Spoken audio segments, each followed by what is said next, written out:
#AskDrJohnWatson type చేసి మీ questions అడగండి, తప్పకుండా రిప్లై చేస్తాను. @alwaysmaulik. సార్, నాకు స్మోకింగ్ అలవాటు లేదు, కానీ డైలీ నేను షాప్కి వెళ్తాను. మాది పాన్ షాప్. అక్కడ స్మోకింగ్ చేసే వాళ్ళ వల్ల నేను బ్రీత్ చేస్తున్న ఎయిర్ కూడా స్మోక్తో నిండి ఉంటుంది.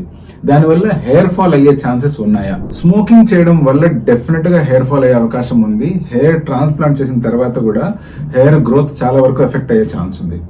అదే కనుక మీరు డైరెక్ట్ గా స్మోక్ చేయకున్నా కూడా, ఒకవేళ మీ ఫ్రెండ్స్ బాగా స్మోక్ చేస్తుంటారు, మీరు వాళ్ళ మధ్యలోనే కూర్చో ఉంటారు అనుకోండి, లేకపోతే మీరు చెప్పినట్లు మీది పాన్ షాపు అండ్ మీరు ఎప్పుడూ స్మోకర్స్ చుట్టుపక్కలనే ఉంటారు, అటువంటి సిచ్యువేషన్లో కూడా మీరు ప్యాసివ్ స్మోకింగ్కి ఎఫెక్ట్ అయ్యే ఛాన్స్ ఉంది. అంటే మీరు యాక్టివ్గా స్మోక్ చేయకున్నా కూడా వాళ్ళు వదిలే పొగ ఎంతో కొంత మీ లంగ్స్ కూడా చేరుతుంది.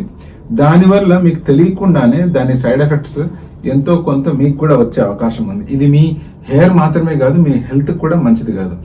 సాధ్యమైనంతగా ఈ పనిని అవాయిడ్ చేయడం మంచిది. ఇప్పుడు స్మోకింగ్ చేయడం వల్ల ప్రధానంగా జరిగేది ఏంటి అంటే రక్తనాళాలు కుచించుకుపోవడం, అంతేకాకుండా గుండె అండ్ ఊపిరితిత్తులకు సంబంధించిన వ్యాధులు వచ్చే అవకాశాలు చాలా పెరిగిపోతాయి. సో జస్ట్ హెయిర్ కోసం మాత్రమే కాకుండా మీరు మీ ఆరోగ్యాన్ని కూడా దృష్టిలో ఉంచుకొని ఈ స్మోకింగ్ జరిగే ఏరియా నుంచి కొంచెం తప్పించుకొని తిరగడం మంచిది.